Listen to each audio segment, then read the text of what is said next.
अस्सलाम वालेकुम रहमतुल्लाहि व बरकातहू। आज हम बात करेंगे ख्वाब में हवा को देखने के हवाले से। ख्वाब में हवा को देखने की मुख्तलिफ सूरतें हैं और उनकी मुख्तलिफ ताबीरें हैं। ख्वाब में हवा देखना तब्दीली, हालात के बदलने और कुदरती फैसलों की अलामत है।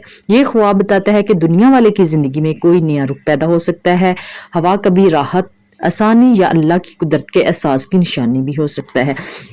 अगर कोई शख्स ख्वाब में गर्म हवा देखता है तो जिस कदर इसने गर्म हवा देखी थी इस कदर वो बीमार होगा। अगर कोई शख्स हवा को तेज चलती हुई देखता है तो जिस कदर वो तेज चलती है, दरख्तों को उखाड़ती है और सब तबाह कर रही है, तो मुल्क वालों को मर्ज़ तूआन होगा और मुसीबत आएगी। हवा को अगर कोई शख्स खुशगवार देखता है तो तकलीफ से निजात मिलेगी, बासे आराम और राहत होगा और खुशखबरी पाएगा। हवा को सख्त अंधेरी देखना गम दुख में मुब्तला होगा और कारोबार में नुकसान होगा।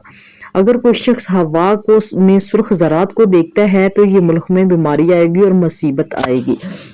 हज़रत इब्न सरी रहमतुल्लाह अलैह फरमाते हैं कि अगर कोई शख्स हवा को रोशन साफ देखे तो इस मुल्क के लोगों की तंदुरुस्ती और माशियत खूब बेहतर होगी और उनको राहत मिलेगी। अगर कोई शख्स हवा को सुर्ख रंग की देखता है तो इस मुल्क में जंग और फितना होगा। अगर कोई हवा को सब्ज़ देखता है तो इस मुल्क में खेतियाँ, गल्ले, सब्जियाँ वगैरह और ज़मीनी पैदावार में इजाफा होगा। अगर कोई देखता है कि हवा सफ़ेद और पाकीज़ा है तो दलील है कि बकदर जिस कदर वो सफ़ेद और पाकीज़ा थी, लोगों को नेमत और माशियत में तरक्की हासिल होगी। अगर आप भी कोई अपने ख्वाब की तबीर जानना चाहते हैं तो कमेंट करके लाजमी बताएं और चैनल को सब्सक्राइब कर दें, वीडियो को लाइक कर दें।